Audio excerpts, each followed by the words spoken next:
नमस्ते ladies and gentleman, yet another hall of fame interview. और आज जिन शख्सियत से मैं आपको रूबरू कराने जा रहा हूँ, he is not only a corporate professional but he is a parenting coach, trainer, consultant.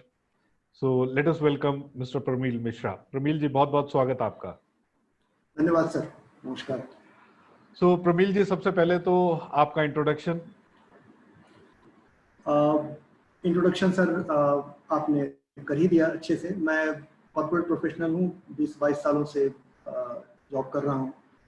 और बीइंग इन पब्लिशिंग इंडस्ट्री, मेरा इंटरेक्शन टीचर्स से, स्कूल से, पेरेंट्स से काफ़ी सालों से है। तो ये मेरा कॉर्पोरेट प्रोफेशनल वाला रोल है। और साथ में मैं, चूँकि इंटरेक्शन मेरा टीचर्स पेरेंट्स से हमेशा होता रहा है, तो पिछले 5-6 सालों से मुझे चीयर्स ट्रेनिंग प्रोग्राम, उनके लिए मोटिवेशनल वर्कशॉप या कम्युनिकेशन स्किल्स पे वर्कशॉप करना, पेरेंट्स से मिलना, उनसे बातें करना, इन बातों पे भी मैं साथ साथ अपना रिसर्च भी कर रहा हूँ और साथ में उसको अंजाम भी दे रहा हूँ इस काम को। तो दोनों चीज़ें साथ साथ चल रही हैं और बहुत ही मज़ा आ रहा है। Great great. So Mishra ji, बहुत बहुत बधाई आपको। आपकी पहली किताब रिलीज हुई है, ऑसम चिल्ड्रन। सो इस किताब के बारे में थोड़ा सा बताएं और दर्शकों को दिखाएं भी कैसी है किताब। जी बिल्कुल, मैं बताने के पहले ये किताब दिखा दूंगा। जी, ये किताब है। और सबसे पहले आपका बहुत बहुत धन्यवाद, क्योंकि ये किताब जो मेरे हाथ में है और बहुत सारे रीडर्स के हाथ में भी पहुंच चुकी है। आप न होते तो शायद ये किताब फॉर्म नहीं लेती। तो इस किताब का जो श्रेय है आपको बहुत ही बहुत जाता है। इसकी शुरुआत ऐसे हुई सर कि मैं जब से पेरेंट्स के लिए कुछ वर्कशॉप्स या टीचर्स के लिए वर्कशॉप्स कर रहा हूँ, उनसे बातें कर रहा हूँ, मिल रहा हूँ और पेरेंटिंग कोच भी कर रहा हूँ, तो बहुत सारे आइडियाज़ मेरे दिमाग में आने लगे। बहुत सारी चीज़ें मैं पढ़ भी रहा था पिछले 3-4 सालों से। तो धीरे धीरे करके मुझे लगा कि अब इसको किताब की एक शक्ल देनी चाहिए। तो मैंने पिछले करीब 6 महीने, 7 महीने से 8 महीने से इस पर काम शुरू किया। फिर मुझे लगता है मई के महीने में आपसे मुलाकात हुई। तो फिर वो जो एक कमी थी कि इन सारे आइडियाज़ को शेप कैसे दिया जाए बुक के फॉर्म में, तो वो धीरे धीरे आपसे मिलने के बाद वो जब शुरू हुआ शेप लेना, तो मुझे लगता है उस समय से लेके 2 महीने के अंदर ये किताब खत्म हुई। और फिर बाकी तो सर आपको सब मालूम है। Rest all is history now. Great. Rest is history. और मैं उम्मीद करता हूँ कि ये किताब बहुत हाथों में पहुँच चुकी है अभी, और भी हाथों में पहुँचेगी। और बड़ा अच्छा कॉन्सेप्ट है इस किताब का। पेरेंटिंग में बहुत सारी किताबें उपलब्ध हैं, लेकिन इसका अप्रोच थोड़ा अलग मैंने रखा है। तो मुझे उम्मीद है कि पाठकों को पसंद आएगी, जी जी, खास करके यंग पेरेंट्स को। ग्रेट। मिश्रा जी, मैं हमेशा किसी भी पेरेंटिंग कोच से मिलता हूं तो ये चीज़ मैं ज़रूर डिस्कस करता हूं कि पेरेंट बनना तो आसान है, लेकिन पेरेंटिंग करना बहुत मुश्किल है। बिल्कुल राइट? बिल्कुल बिल्कुल। तो कौन सी ऐसी 3 चीज़ें आप अपनी किताब में से दर्शकों के साथ साझा करना चाहेंगे which will be useful for the parenting? बिल्कुल, बहुत ही अच्छा प्रश्न है आपका सर। सबसे पहले तो मैं ये बताऊंगा कि जब it's very simple, we as human beings we do something and a child is born, that's a natural truth. तो जब आपके बच्चे जब होते हैं, आपकी जब संतान जन्म लेती है, तो आप माँ बाप बन जाते हैं। लेकिन पेरेंट बनना उससे थोड़ा कहीं ज़्यादा डीप है। तो ये मैं इस पे एक बड़े अच्छे थिंकर हुए हैं खलील जिब्रान, उनकी एक बात शेयर करना चाहूँगा। मेरी किताब में भी जिक्र किया है उसका, कि children might have come through you but they have not come from you. ये बड़ा ही गूढ़ बात है। हम एक मीडियम है, माँ बाप जो है एक मीडियम है जो बच्चे आते हैं। कहने का अर्थ ये है कि बच्चे जब आते हैं दुनिया में तो आपके द्वारा वो जरूर आए हैं, लेकिन वो आपकी प्रॉपर्टी बनकर नहीं आए हैं। आप बच्चे के केयर टेकर हो सकते हैं, आप बच्चे को बड़ा करने में अपना रोल जो है वो अदा कर सकते हैं, लेकिन बच्चे का ओनरशिप जो है, खास करके हमारे देश में, भारत में, जो ये मेरा बच्चा है, ये फीलिंग बड़ी अच्छी है, लेकिन ये इससे आगे जाकर के थोड़ी सी परेशानी खड़ी करती है बच्चे के लिए भी, पेरेंट्स के लिए। तो पहली चीज़ जो मैं बताना चाहूँगा यंग पेरेंट्स को, कि सबसे पहले तो आपका बच्चा जिस रूप में आता है आपके सामने, आप उसको स्वीकार करें। The first thing is that you accept your child. ये कहने में बड़ा सिंपल लगता है कि एक्सेप्ट योर चाइल्ड, लेकिन बड़ा ही गहरा है ये। और बच्चे को एक्सेप्ट करने के पहले आप अपने आप को एक्सेप्ट करें। क्योंकि जब तक आप अपने आप खुद को आप स्वीकार नहीं करेंगे, आप जैसे हैं जो है, तो आपको अपने बच्चे को स्वीकार करने में बड़ी मुश्किल आएगी, ना सिर्फ बच्चे को, किसी भी और को। तो पहली चीज तो मैं ये चाहूँगा। अब उसमें स्वीकार करने के क्या क्या मायने हैं, एक्सेप्ट करने के, वो आप मेरी किताब में पहला चैप्टर ही ये है कि पहला जो इनफैक्ट अल्फाबेट में पहला लेटर ए होता है, इसीलिए accept your children is the first thing you need to do. Second is, हर एक माँ बाप चाहता है कि हम अपने बच्चे को खुश रखें, जिंदगी भर की खुशियां उसको दें, सारी सुविधाएं दें, सब कुछ दें। लेकिन वो बच्चे को खुश रखने के चक्कर में क्या है कि वो बच्चे को खुश करने में लग जाता है। तो मेरी किताब में बड़ा अच्छा जिक्र है कि अगर आप बच्चे को अपना खुश रखना चाहते हैं तो उसको खुश करने की कोशिश ना करें। If you want to make your child happy, don't try to make him happy और don't try to make her happy. क्योंकि जब आप वो करने लगेंगे तो आप धीरे धीरे करके उसकी पैम्परिंग शुरू कर देते हैं, जो आपके लिए तो उतना नुकसानदेह नहीं है, शायद बच्चे के लिए बड़ा नुकसानदेह होगा। क्योंकि वो फिर घर में अगर वो पैम्परिंग देखेगा तो फिर बाहर ही सबसे वो यही एक्सपेक्ट करेगा। लेकिन बाहर की जो दुनिया है वो वैसे नहीं काम करती है जैसा आप चाहते हैं। तो इसीलिए बच्चे को आप खुद ही खुश होना सिखाएं, वो बड़ी चीज है, ना कि उसको खुश करने के लिए सारी चीजें करें। ये दूसरी बात है सर। और तीसरी सबसे इंपॉर्टेंट बात ये है कि बच्चे को आप खुद ही सारा कुछ करने दें। मतलब हर एक माँ बाप चाहता है कि मेरा बच्चा रिस्पॉन्सिबल बने, लेकिन हम उसको रिस्पॉन्सिबिलिटी देने से डरते हैं। मतलब बच्चे को आप जिम्मेदारी, आप विश्वास नहीं करेंगे कि जब बच्चा 2 या 3 साल का होता है तब भी वो जिम्मेदारी ले सकता है, लेकिन हम एज अ पेरेंट समझते हैं कि वो बहुत छोटा है। अब ये बात बिल्कुल सही है कि आप 3 साल के बच्चे को वैसी जिम्मेदारी नहीं दे सकते हैं जो आप 10 साल के बच्चे को देंगे। एक बड़ा छोटा उदाहरण दूंगा मैं आपको। छोटा बच्चा है 4-5 साल का, 3 साल का, आप माँ बाप उसकी, खास करके मदर उसकी, बच्चे को नाश्ता देते हैं, खाना देते हैं, तो उस समय से ही हम बच्चे को सिखाना शुरू कर सकते हैं। अगर आप बच्चे को नाश्ता खुद दे रहे हैं, मान लीजिए आपने दूध या दलिया कुछ दिया 4 साल के बच्चे को, अगर आपको सीधा वो नाश्ता उसको दे देंगे तो वो बिल्कुल ही नाश्ता कर लेगा या नहीं करेगा, दोनों में से एक चीज होगी। लेकिन अगर माँ बाप ये नाश्ता या ब्रेकफास्ट देते समय if they ask him what do you want to have in the breakfast, do you like to have दूध दलिया, would you like to have plain milk, would you like to have bread और butter, whatever. तो ये चीज अगर आप 4 साल के बच्चे को भी पूछना शुरू करें ना, तो फिर आप उसको इनवेरिएबली बहुत सारी चीजें सिखाते हैं। पहली चीज आप सिखाते हैं डिसीजन लेना। दूसरी चीजें आप सिखाते हैं कि उसने जो डिसीजन लिया उसके साथ रहना। अगर बच्चे ने चूज किया कि मैं आज दूध नहीं पीऊंगा, मैं आज ब्रेड बटर खाऊंगा, तो वो उसका डिसीजन है, उसको ऑनर करे और उसको दे।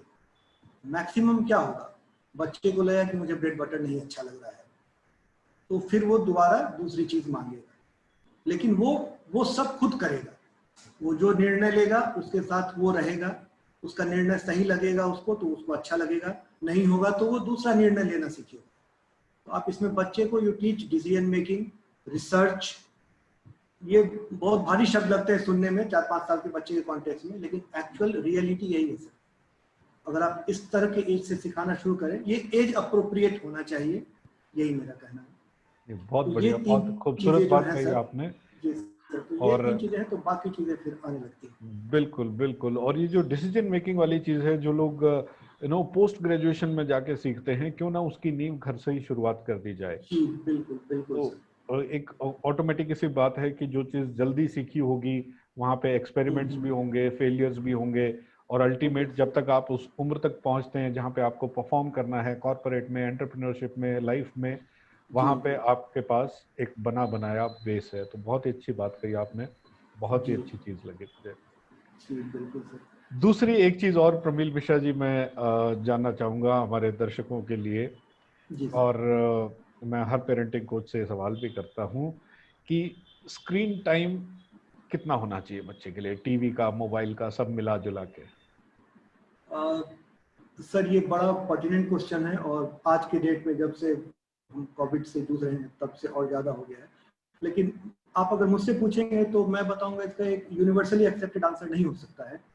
पहली बात, क्योंकि ये बच्चे के एज पे सबसे पहले डिपेंड करता है। और दूसरा, इसमें भी अगर आप निर्णय लेने में बच्चे को साथ में इन्वॉल्व करें, देखिए अगर आप बच्चे को हमेशा ये बताएंगे कि मोबाइल पे लगातार आंख गड़ाना खराब है, स्क्रीन पे ज़्यादा देर बैठना खराब है, तो आप समझते हैं एज अ पेरेंट कि हमने अपना पार्ट कर लिया, बच्चे को मैंने जो बोला उसने वो समझ लिया। लेकिन हकीकत में आप बिल्कुल ही सरप्राइज होंगे, इनफैक्ट शॉक्ड होंगे कि आपने जो बोला बच्चा शायद वो सुना भी नहीं ठीक से। आपको ऐसा लगता है कि आपने सब कुछ बोल दिया, वो समझ गया, अब मेरा काम खत्म, मेरा पेरेंटिंग का जो रिस्पॉन्सिबिलिटी है वो खत्म। लेकिन ऐसा होता नहीं, क्योंकि आप कल फिर देखेंगे बच्चा वही चीज कर रहा है जिसके लिए आपने उसको कल शाम को मना किया था।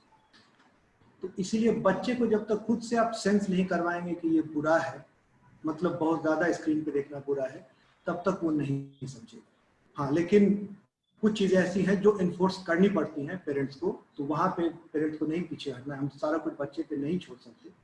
तो मुझे लगता है 2 से 3 घंटे, क्योंकि अगर स्कूल के क्लासेस ऑनलाइन चल रहे हैं तो आप उसमें कॉम्प्रोमाइज नहीं कर सकते। अगर वो 3 घंटे बच्चे को बैठना है तो वो बैठेगा ही। आप उसको ये अलबत्ता जरूर सिखा सकते हैं कि जो बीच में 15-20 मिनट के ब्रेक होते हैं, बच्चा उसमें उठ जाए बिल्कुल और कुछ फिजिकल एक्टिविटी कर ले, आंखों को धो ले, आंख को स्क्रीन से ऑफ स्क्रीन कर दे। तो हर एक 45 मिनट के बाद अगर 15 मिनट वो ऑफ स्क्रीन है तो मुझे लगता है अच्छी चीज है। और आपको उसमें साथ में इन्वॉल्व होना पड़ेगा। आप डिक्टेट पास करके आप वहां से हट नहीं सकते ये एक्सपेक्ट करते हुए कि बच्चा तुरंत वो कर लेगा। और अगर नहीं करता है बच्चा तो इतना फ्रस्ट्रेट होने की जरूरत नहीं है, क्योंकि जो आप उसके बाद जो उसका नुकसान करेंगे, तो उसकी आंखों को तो नुकसान हो ही रहा है, आप और उसकी नुकसान करेंगे, उसको हो सकता है पनिशमेंट दे देंगे, हो सकता है उसको फिजिकल पनिशमेंट दे देंगे, और फिर सोचेंगे कि मैंने तो सब कर लिया जो मेरे हाथ में था, और फिर वही ढाक के 3 पात जो हम बोलते हैं, कहानी फिर वही आ जाएगी। जी जी, मेरा एक्चुअली अगला सवाल पनिशमेंट से ही रिलेटेड था।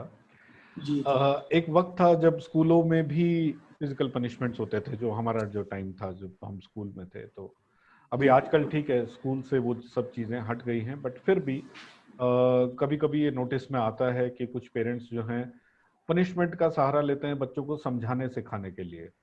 तो आप इस चीज़ को कैसे देखते हैं और कैसे अवॉइड किया जाए? बिल्कुल सर, इनफैक्ट मैं बताऊं, मेरी किताब में एक चैप्टर का एक मेजर पोर्शन है डिसिप्लिन एंड पनिशमेंट। पनिशमेंट देने का मेरी जो सोच है, और मैंने जितना इस बारे में लोगों से सुना है और पढ़ा है टीचर से, पनिशमेंट देने के पीछे 2 या 3 कारण होते हैं, टीचर्स दें या पेरेंट्स दें। पहली बात कि एक बिलीफ हमने अपने आप में डेवलप कर लिया है कि पनिशमेंट देने से बिहेवियर का करेक्शन होता है। मतलब अगर कोई बिहेवियर हमें नहीं पसंद आ रहा है तो उसको करेक्ट करने के लिए पनिशमेंट काम करता है। ये हमने अपने अंदर दिमाग में बिठा लिया है।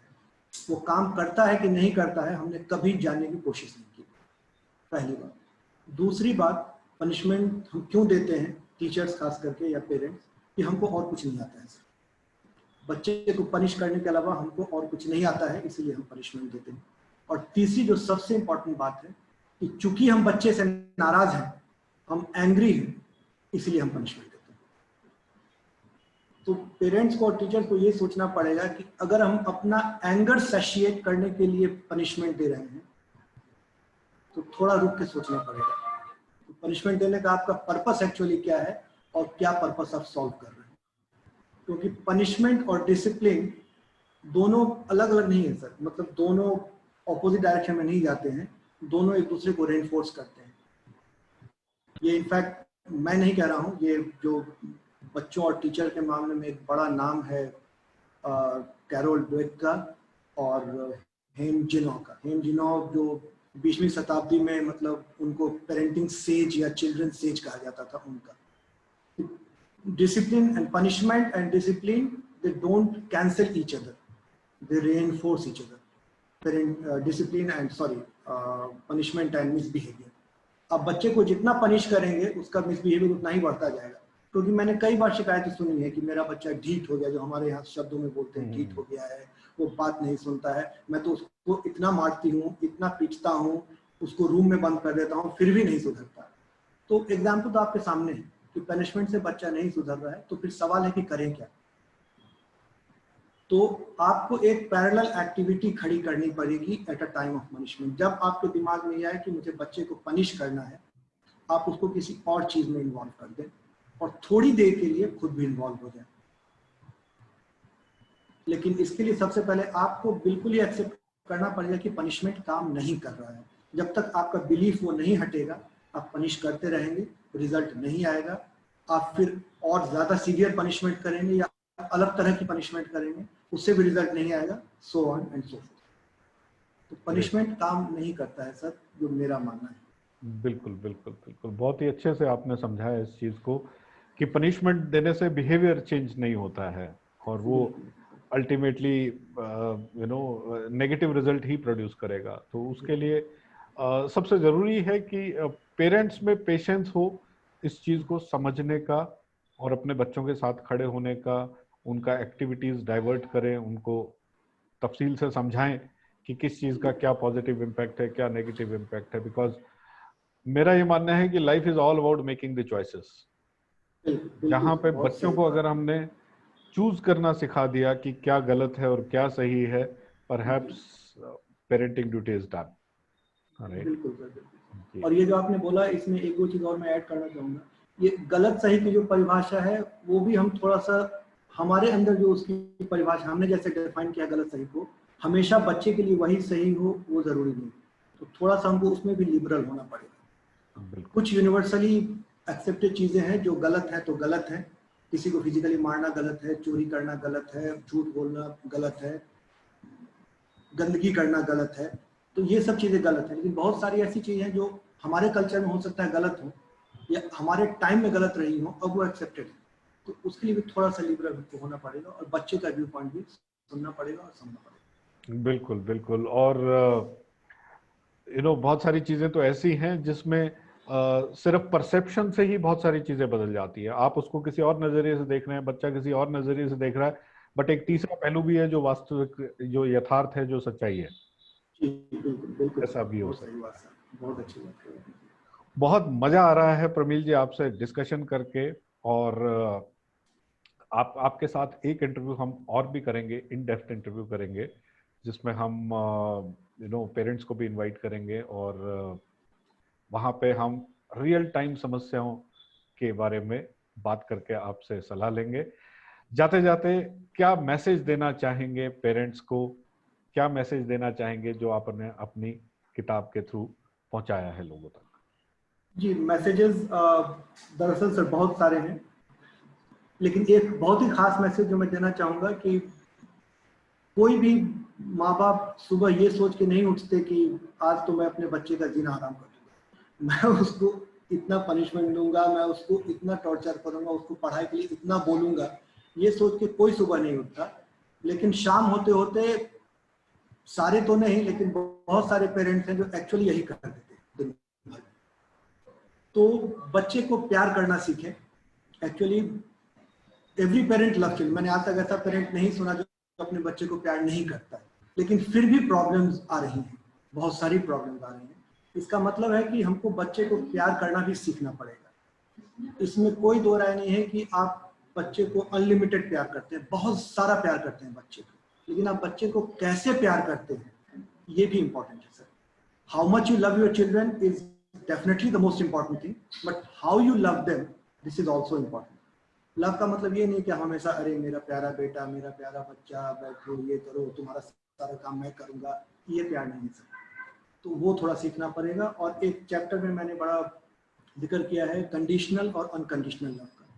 तो पेरेंट्स का लव अनकंडीशनल होना चाहिए, माओ का होता है ज्यादातर। मतलब हम नॉर्मली, हमारा बच्चा अगर कुछ अच्छा करता है, वो सक्सेसफुल होता है या एकेडमिक्स में या स्पोर्ट्स में या कहीं भी, तो हमारा प्यार ऑटोमेटिक बढ़ जाता है उसके लिए। और जब थोड़ा सा फेलियर का सामना होता है या हमारे हिसाब से वो बिहेव नहीं करता, तो हम फॉर टाइम बीइंग ही सही, लेकिन प्यार हमारा थोड़ा कम हो जाता है। ये देखिए, तो ये नहीं होना चाहिए। इसके लिए तो ये सब जो है वो कंडीशनल लव है कि अगर आप अच्छे हो, सक्सेसफुल हो, अच्छे हो मतलब हमारे डेफिनेशन से अच्छे हो, तो आप बहुत प्यारे हो।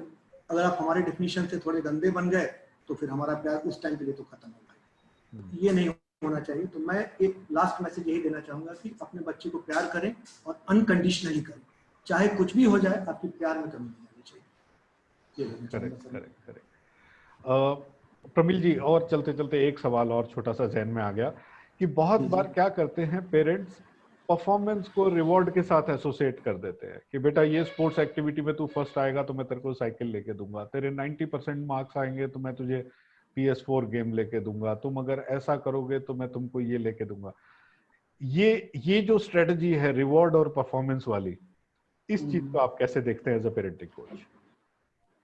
सर प्रैक्टिकली इसको कंप्लीटली रूल आउट नहीं कर सकते, क्योंकि पेरेंटिंग के लिए एक बात मैं पहले बता दूं कि हम पेरेंट कैसे होते हैं, ये हमारी खुद की पेरेंटिंग कैसे हुई है उस पर भी बहुत सारा डिपेंड करता है। हम मतलब जेनेटिकली तो उसको नहीं बोल सकते एग्जैक्टली, लेकिन हम वो इनहेरिट करते हैं थोड़ा सा अपने खुद के पेरेंट्स से। तो परफॉर्मेंस को रिवॉर्ड से रिलेट करना एक नॉर्म है, लेकिन मेरे हिसाब से ये एक ग्लोरीफाइड टर्म है ब्राइब का। एक्चुअली हम अपने बच्चे को ब्राइब करते हैं, और सबसे जो आप थोड़ा डीपली देखें तो हम इसके साथ ये मैसेज पास करते हैं जो मैंने अभी अभी कहा बच्चे को कि if you perform you are most welcome. इसका मतलब मैं तुमसे प्यार नहीं करता हूं, मैं तुम्हारे परफॉर्मेंस, तुम्हारे अचीवमेंट, तुम्हारे सक्सेस से प्यार करता हूं। तो हम ये एक्चुअली मैसेज देते हैं बच्चे को, जो ना तो पेरेंट को समझ में आता है ना बच्चे को।